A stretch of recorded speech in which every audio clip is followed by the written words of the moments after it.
Ja mu sõbrad, paljud inimesed muutuvad tõesti nõudlikuks, kuid parem oleks, kui nad oleksid nõudlikud iseenda ja mitte teiste inimeste suhtes.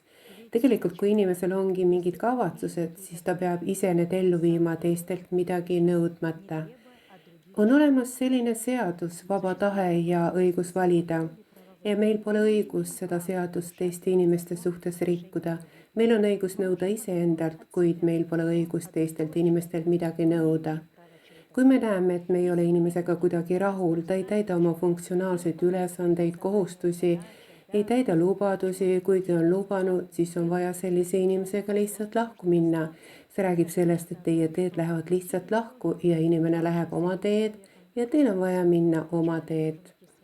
Kuid nõuda ja sundida inimest, see tähendab, et rikkuda vaba tahte ja valikuõiguse seadust, aga see on lubamatu.